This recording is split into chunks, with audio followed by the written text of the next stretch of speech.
Olá, estamos juntos em mais um Discipulando. Hoje a nossa lição é a lição de número 5, conhecendo o Deus Pai. E aí, você conhece Deus? Você sabe o que significa incognoscível? Então é sobre isso que nós iremos falar. Você sabe o que é o credo? Significa o credo? Porque é importante nós aprendermos o credo? Discipulando nossa quinta aula, conhecendo as doutrinas cristãs. Fique comigo. Taught my heart and grace my fears relieve. How precious.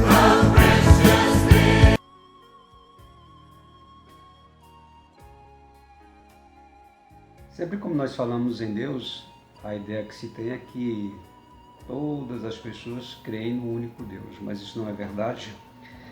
Através dos tempos, através dos séculos, o homem sempre procurou algo, alguém para que ele possa reverenciar, para que ele possa adorar.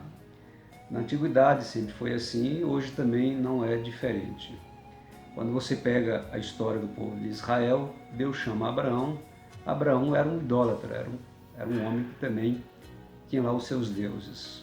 Quando Deus então o chama, e aí dele é que surge o monoteísmo, ou seja, a crença em um único Deus, porque Deus se revela à humanidade através de Abraão, de onde veio o povo de Israel e de onde nós conhecemos a Bíblia, a palavra de Deus.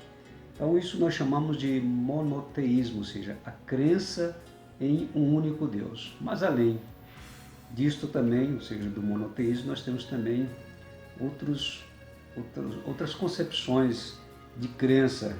Entre elas está a monolatria, que é na verdade a crença que a pessoa crê que existe um Deus, que ela adora um Deus coloca aqui entre parênteses, um Deus com letra minúscula, mas que ela também acredita que existem outros vários deuses, mas ela escolhe um para ela adorar. E nós temos o politeísmo, que é a adoração de inúmeros deuses. Ou seja, vamos por exemplo pegar aqui a crença dos índios. Os índios creem em vários deuses, né? O sol é um deus, a lua é um deus, e eles adoram, e cada um desses deuses tem a sua função. Quando você pega também algumas crenças da antiguidade, e algumas religiões da antiguidade, também você vai perceber isso claramente. E aí nós temos também o panteísmo. O panteísmo é interessante porque é a crença nas coisas que Deus criou, que Deus fez. Ou seja, a árvore, ela considera uma divindade, o mar, ela considera uma divindade, a lua, ela considera uma divindade. Só que, na verdade, que eles adoram essas coisas. Quer dizer, quem é panteísta, ele adora a natureza, ele adora as coisas que Deus criou. Quando, na verdade, não há necessidade de se adorar aquilo que Deus criou. Porque quando nós adoramos o Deus Todo-Poderoso, o Deus Criador dos céus e da terra, nós já estamos respeitando, reverenciando também tudo aquilo que ele fez, tudo aquilo que criou, inclusive respeitando a sua obra-prima, que somos cada um de nós. Com essa necessidade da crença de um Deus único é que foi criado o que nós chamamos de credo, o credo da igreja. Esse credo na verdade quer dizer eu creio, né? Então é uma carta, é um documento que a igreja sentiu a necessidade de criar e através dos séculos ela foi sendo melhorada, foi sendo criada. A partir do século I, ou seja, do ano 100 até o ano 400, foi sendo formado o credo. E ele diz exatamente o seguinte, e é muito importante nós entendermos o credo, porque o credo, quando eu aprendo e quando eu entendo o credo, eu já tenho uma base do que é a fé cristã. Então, ela está dividido em 12, vou chamar de tópicos, enumerado em 12 partes, e dividido em 3 partes principais, que fala sobre o Pai, primeira sessão, vamos chamar de sessão, a segunda sessão fala sobre o Filho, sobre Jesus, e a terceira fala sobre o Espírito Santo. Então o credo diz assim: creio em Deus Pai Todo-Poderoso, Criador do céu e da terra. Creio em Jesus Cristo, seu único Filho, nosso Senhor, o qual foi concebido pelo Espírito, por obra do Espírito Santo, nasceu da Virgem Maria, padeceu nas mãos de Pôncio Pilatos, ou no governo de Pôncio Pilatos, morreu, mas ao terceiro dia ele ressurgiu dos mortos. E ele há de vir, de onde há de vir, para julgar os vivos e os mortos. Aí já na parte 8 diz assim: creio no Espírito Santo. Aí vem uma sequência de outras crenças importantes, que é a 9. Creio na Santa Igreja Universal, na comunhão dos santos. Creio na ressurreição do corpo, que é o 11, e o 10, creio na remissão dos pecados, e o 12, que é o último, creio na vida eterna. Aí eu quero só falar rapidamente, dizer que quando está dividido em 3 sessões, fala sobre o Pai, Filho e Espírito Santo. Primeiro, o Pai. Quem é o Pai? O Pai é o Criador de todas as coisas, é o Deus Todo-Poderoso, é aquele que criou os céus, criou a terra e tudo o que existe. O Filho é aquele que veio, nasceu da Virgem Maria, ressuscitou ao terceiro dia, e que é aquele que deu a sua vida pelos nossos pecados. E o Espírito Santo é o Consolador, é aquele que atua, que age na minha vida, que age na sua vida, nós como Igreja do Senhor. E a Igreja Universal. O que é a Igreja Universal? A Igreja Universal são todos aqueles que a Bíblia chama de salvos. Então, o fato de você pertencer a uma igreja local não quer dizer que você faça parte da Igreja Universal. A Igreja Universal são os salvos. É aquele que é salvo, aquele que aceitou Jesus, aquele que vive em novidade de vida, aquele que compreende, que entende, aquele que nasceu da água, do Espírito, que nasceu de Deus, que nasceu de novo. E esse é a igreja, ou essa é a igreja do Senhor Jesus. Então, eu posso fazer parte de uma igreja local, mas não quer dizer exatamente que eu faço parte da Igreja Universal.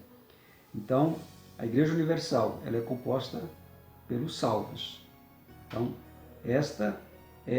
a Igreja Universal é a comunhão dos santos. Os santos são todos aqueles que já aceitaram Jesus e fazem parte dessa comunhão, fazem parte dessa comunidade que nós chamamos de Igreja do Senhor, ou a Igreja Universal.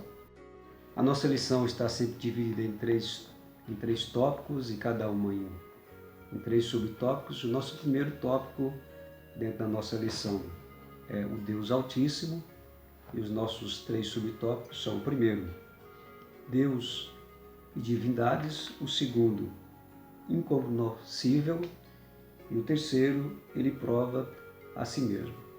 O segundo tópico é o Deus Pai, que está dividido em 3 subtópicos. O primeiro subtópico é o Pai do Filho; o segundo, o nosso Pai; e o terceiro, uma relação filial. E aí, o terceiro tópico tem como título o Deus Criador. E os nossos subtópicos são 3 também. O primeiro é o Deus do céu e da terra, o Deus Criador do céu e da terra, o Deus Criador do ser humano e o Deus de uma nova vida. Esses são os nossos tópicos e os nossos subtópicos, e que a partir de agora nós estaremos estudando cada um deles, ainda que bem resumido, para que você possa melhor entender. O nosso primeiro tópico da lição tem como título Deus Altíssimo. O primeiro subtópico fala sobre os deuses e divindades.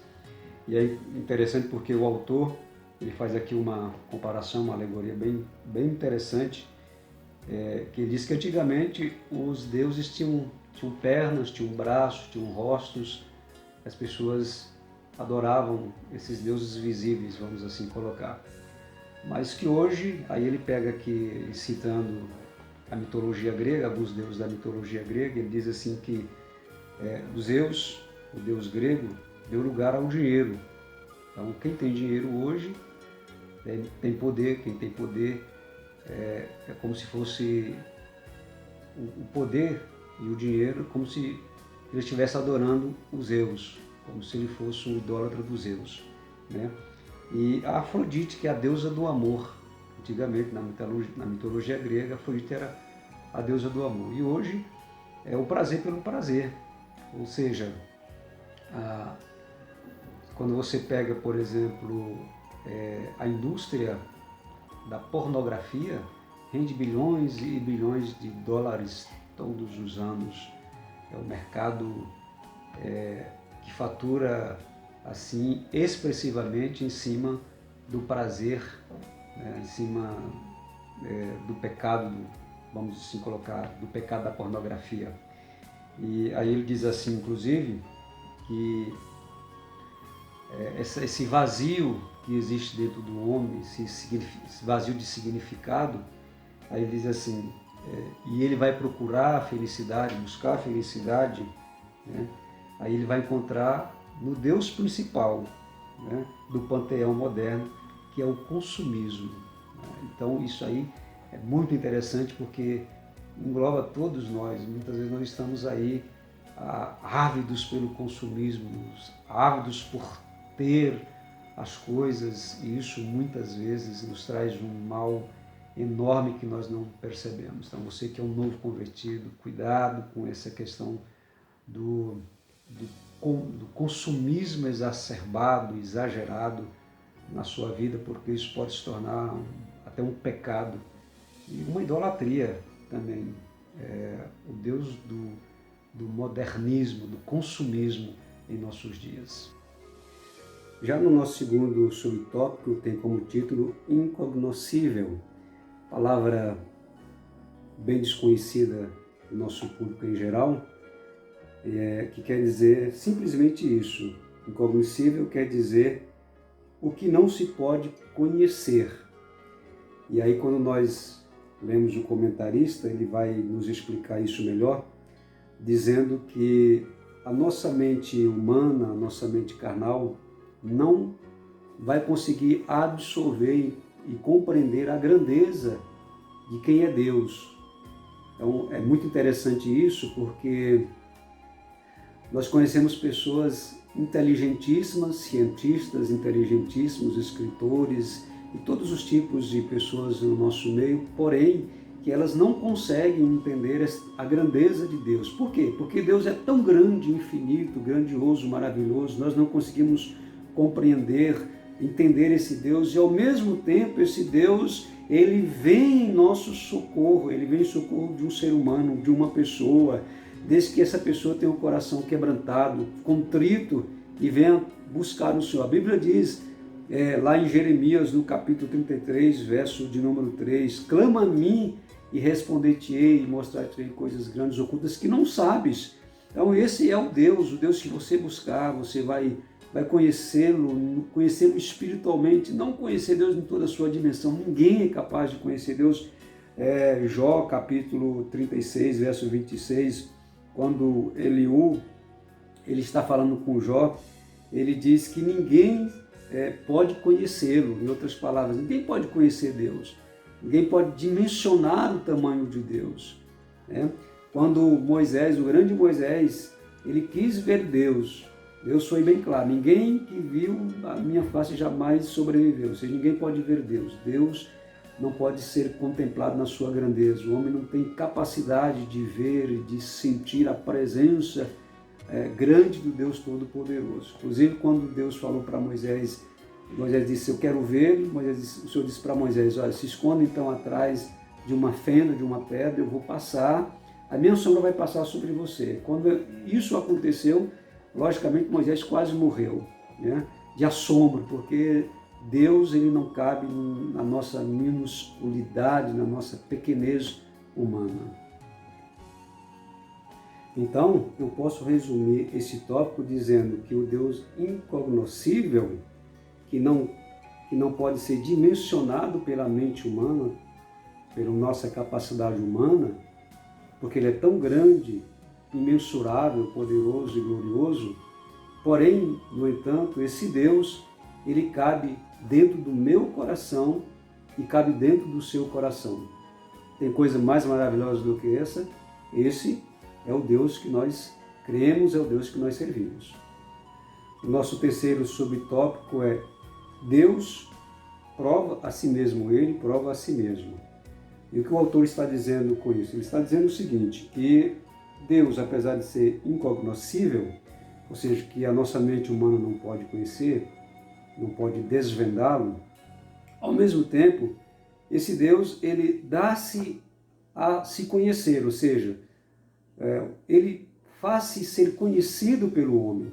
E o exemplo que nós temos, eu comecei a falar, vou aqui estar repetindo, quando Deus chama Abraão. Deus chama Abraão, Deus então dá-se a Abraão, começa a conhecer Deus, a partir do momento que Deus dá-se a conhecer, ou seja, Deus faz com que Abraão tenha o entendimento de conhecê-lo, de saber quem é o Senhor, quem é Deus. E aí Abraão começa a sua saga com Deus, começa a sua comunhão com Deus. E aí nós vemos o Deus vivo se manifestando aos seres humanos, dando-se a conhecer aos seres humanos. E aí isso se torna pleno com a vinda do Senhor Jesus, já que no Novo Testamento, nos nossos dias, quando Deus se revela plenamente através da pessoa do Senhor Jesus. Eu quero deixar para você lá no Velho Testamento, Êxodo capítulo 3, verso 14, né? E Hebreus capítulo 1, verso 1. Ou seja, Deus se revelando através do seu Filho Jesus, Deus se revelando lá no Velho Testamento para os patriarcas, para Abraão, para Jacó, para Israel, para Isaac, Deus se revelando para Moisés, Deus se revelando aos sacerdotes, aos profetas, mas Deus se revelando plenamente na pessoa bendita do Senhor Jesus. Então, quando nós usamos a expressão Deus, falamos Deus, é para você ter uma ideia desse Deus todo-poderoso, desse Deus trino, desse Deus que está composto dessa substância, né, plena, Pai, Filho e Espírito Santo. Esse Deus que está além do nosso entendimento.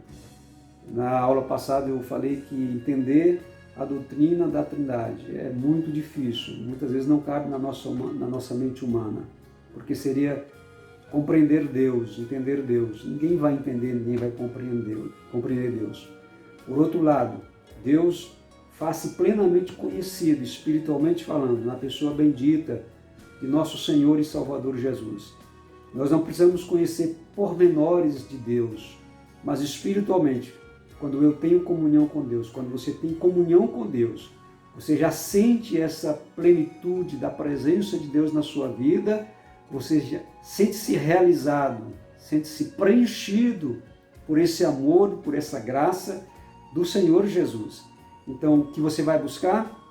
Pode buscar conhecimento, muito conhecimento, mas o conhecimento nunca vai te dar a plena convicção e a plena certeza da sua salvação, porque isso nós só encontramos em Jesus Cristo, que se faz conhecer em cada um de nós, por cada um de nós, quando nós buscamos a sua presença inacessível e ao mesmo tempo acessível e gloriosa, que é a presença do Espírito Santo nas nossas vidas, por intermédio do Senhor Jesus. O nosso segundo tópico tem como título o Deus Pai, e aí nós temos 3 subtópicos. Os títulos são, o primeiro, o Pai do Filho, o segundo, o nosso Pai, e o terceiro, uma relação filial. Eu vou tentar resumir esses 3 subtópicos dizendo que, lá em João capítulo 10, verso 29, verso 30, Jesus disse: meu Pai, que mais deu, é maior que todos. Então, o Pai, Jesus afirma claramente que é maior do que todos. E, ao mesmo tempo, esse Deus mostra o seu amor para cada um de nós quando ele envia o seu Filho Jesus Cristo para morrer pelos nossos pecados. Aí no verso 29, verso 28, nós vemos Jesus falando assim: eu e o Pai somos um.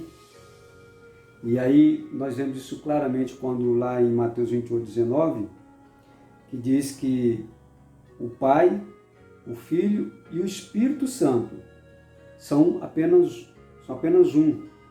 O Pai demonstrou amor pelo Filho, revelando-se no batismo de Jesus lá em Lucas 3:22, quando ele disse: esse é meu Filho amado, em quem eu tenho prazer, em quem eu me comprazo. Então, ele é o nosso Pai Altíssimo, é o Pai de Jesus, portanto, nós somos herdeiros e co-herdeiros com Jesus Cristo das bênçãos celestiais, como está lá em Romanos, está lá em Coríntios. E uma relação filial no texto em que revela tamanha intimidade com Deus, o apóstolo Paulo diz assim: porque não recebestes o espírito de escravidão, para outra vez estardes em temor, mas recebestes o espírito de adoção de filhos, pelo qual clamamos Abba, Pai. Isto é, a proximidade, né, a confiança que nós temos com o Pai faz-nos ter esta intimidade de chamá-lo de pai, de chamar de papaizinho, Abba, Pai, quer dizer papaizinho. Então, essa intimidade que Deus nos dá através de Jesus Cristo mostra o seu grande amor, esse amor incomensurável, esse amor inexplicável, esse amor que muitas vezes difícil, nós temos uma dificuldade, alguns têm uma dificuldade tão grande de entender. Como assim de entender? Ora, Jesus estava ali na cruz, estava ali sendo humilhado, mas em momento algum ele replicou, em momento algum ele retrocedeu, em momento algum ele voltou atrás. Pelo contrário, ele disse: Pai, perdoa porque eles não sabem o que faz.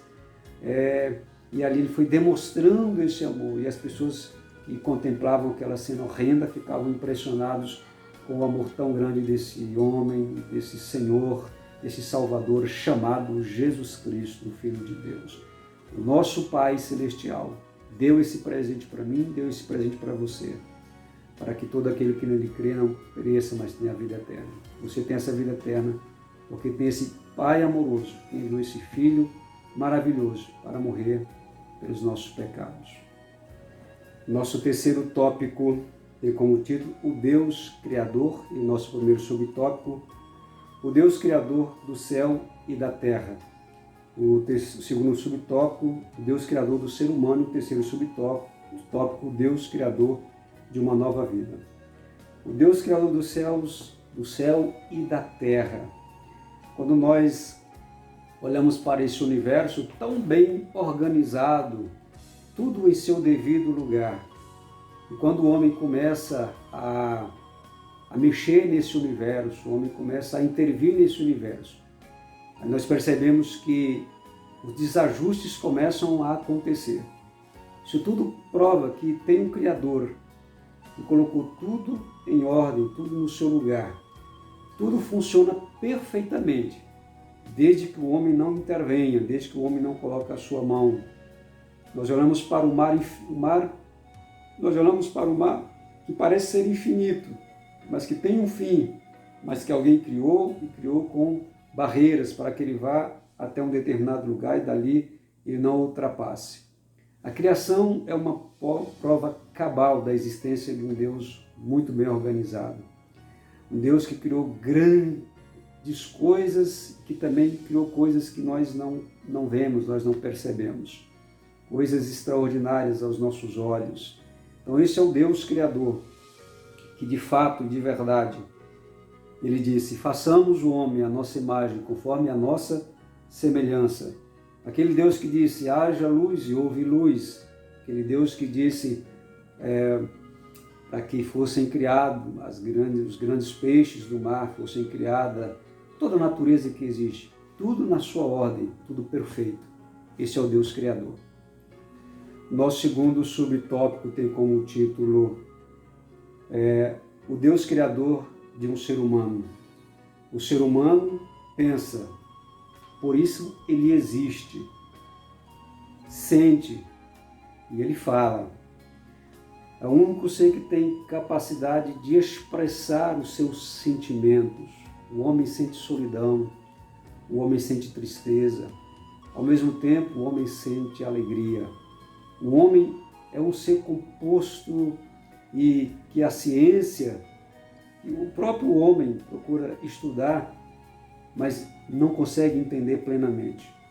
Por quê? Porque somos criaturas de Deus, somos feituras de Deus. E existem coisas nas nossas vidas, no nosso interior, no nosso intelecto, na nossa alma, no nosso espírito, que só vai compreender aquele que nos fez, aquele que nos criou. Porque quando nós criamos uma peça, nós criamos um objeto, nós criamos uma mesa, criamos alguma coisa, nós sabemos todos os detalhes daquela criação. Da mesma forma é Deus conosco. Deus sabe todos os detalhes da minha vida, Deus sabe todos os detalhes da sua vida, Deus sabe os sentimentos que eu tenho, porque eu tenho, Deus sabe porque muitas vezes eu tenho necessidades que não consigo entender, não consigo compreender, até o momento em que eu vou à sua presença. Quando eu vou à sua presença, é como se ele fizesse assim, soprasse sobre mim a sua glória, a sua magnitude, o seu esplendor, a sua presença. E a sua presença, voltando a falar o que eu falei antes, me deixa completo. A minha vida na presença de Deus se torna perfeita em Cristo Jesus.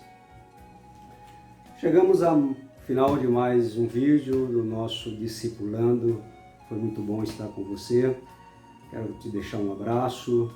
Quero dizer que inscreva-se no nosso canal para que possamos estar enviando mais vídeos para você e sua família.